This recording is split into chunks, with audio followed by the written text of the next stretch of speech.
Have you ever seen a bird that looks like a snake? Not just a little, but almost exactly like one? Well, deep in the swamps and quiet waters of the southern United States, there is a bird that does something so strange, so surprising, that people call it the snake bird. Its real name is the Anhinga, and once you see it, you will never forget it. Picture this. You're walking near a calm lake early in the morning. The water is still. The air is quiet. Suddenly, you notice something moving in the water. It looks like a snake. Long, thin, slowly gliding across the surface. You freeze, but then something feels off. Because this snake suddenly rises up, spreads huge black wings, and turns into a bird. Yes, a bird. That is the Anhinga. And this is where its secret life begins. The Anhinga is not like other birds. Not even close. Most birds float on water, right? Ducks, swans, geese. They all sit high on the water like little boats. But the Anhinga, it sinks. Its body goes completely underwater, leaving only its long neck above the surface. So when it swims, it really does look like a snake. That's why many people who see it for the first time feel confused, or even a little scared. But here's the crazy part. This strange body is not a mistake. It's a perfect design. You see, the Anhinga is a hunter, and not just any hunter, a silent underwater hunter. While other birds splash and chase fish, the Anhinga does something much smarter. It disappears, slowly, quietly. It sinks below the water. No noise, no waves, no warning. The fish don't even know it's there. Then, in a flash, strike! With its long, sharp beak, the Anhinga stabs the fish like a spear. Not grabs, not bites. It literally stabs through the fish. And the fish doesn't stand a chance. But wait, it gets even more surprising. Because after catching the fish, the Anhinga doesn't just swallow it right away. First, it comes back up to the surface. Then it flips the fish into the air, catches it again, and only then swallows it whole. It's like a perfectly practiced trick, over and over again. Now you might be thinking, if this bird spends so much time underwater, why doesn't it just float like other birds? Well, here's the secret. Most water birds have special oils on their feathers that keep them dry. But the Anhinga, its feathers get wet. Yeah, completely wet. And that sounds like a problem, right? But it's actually a superpower. Because wet feathers make the bird heavier.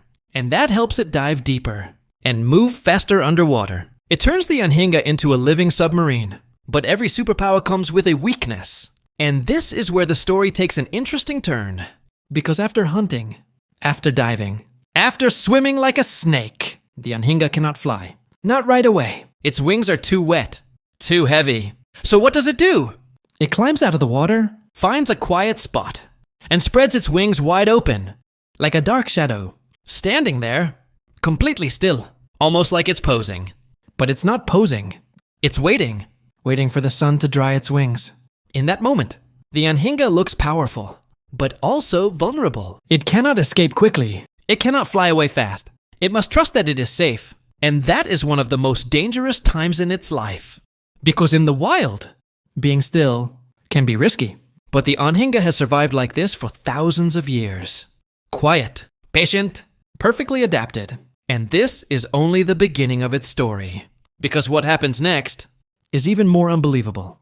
Now imagine this. The sun is shining. The Anhinga stands on a branch, wings wide open, drying slowly. From far away, it looks calm, peaceful.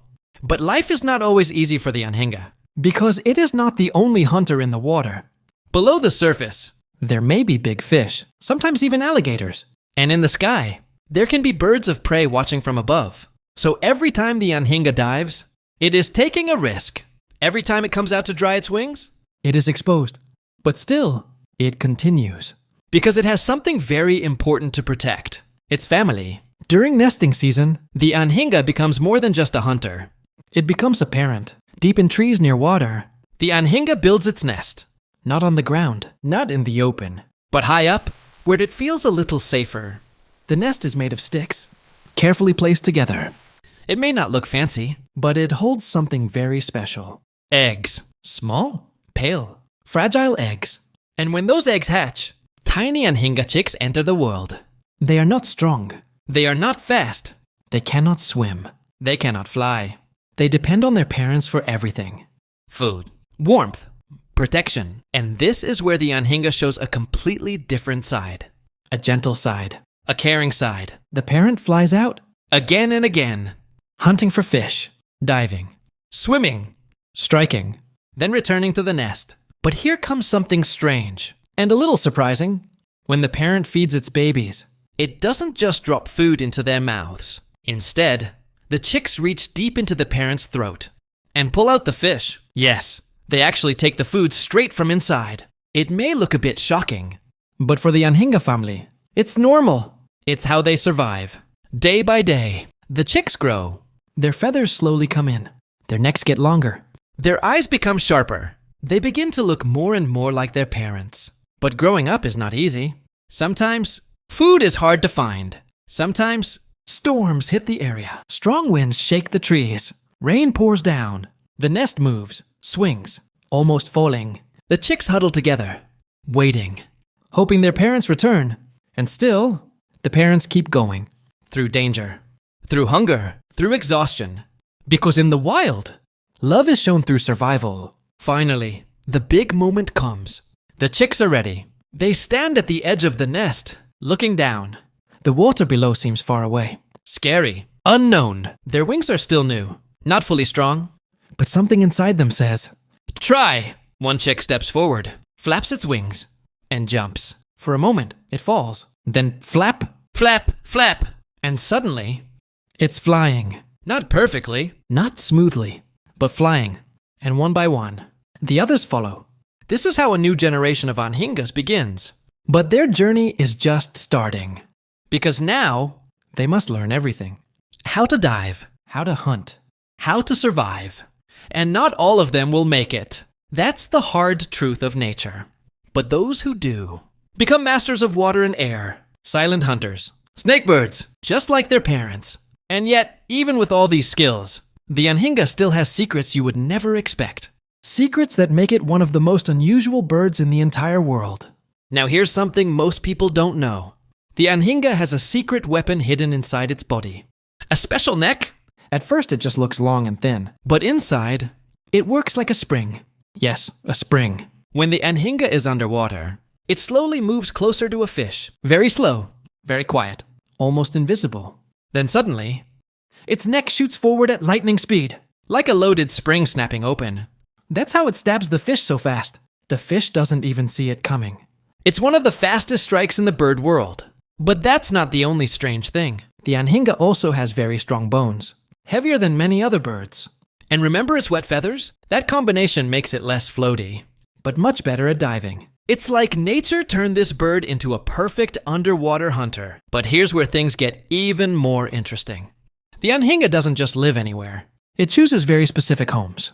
Warm places, quiet waters, swamps, lakes, slow rivers, places where the water is calm and full of fish. In the United States, you can often find it in places like Florida, Texas, and Louisiana. Hidden among trees and water, blending into its surroundings. Sometimes, it stays so still, you might not even notice it's there. Until suddenly, it moves, and then it's gone again. Like a shadow, like a ghost of the water. But even though the Anhinga is a skilled hunter, it is not always safe. There are challenges it cannot control. One of the biggest dangers is humans. As people build more cities, more roads, more houses, the quiet wetlands begin to disappear. Water becomes polluted. Fish become fewer. And the safe places for the Anhinga slowly shrink. Sometimes, people even mistake the Anhinga for something dangerous because of its snake-like look. But the truth is, the Anhinga is not a threat to humans at all. It doesn't chase people. It doesn't attack. It simply wants to live, hunt, and raise its family in peace. And there's something important we can learn from this bird. Even though it looks strange, even though it seems different, it has a purpose, a role in nature. It helps control fish populations. It keeps the balance in its ecosystem. It belongs, just like every other creature. And maybe that's the real secret of the Anhinga. Not just how it hunts, not just how it swims like a snake, but how it survives by being different, by being exactly what it is. So the next time you see a long snake moving through the water, take a closer look, because it might not be a snake at all. It might be one of nature's most amazing birds, quiet, patient, powerful, The Anhinga. And now you know its secret life.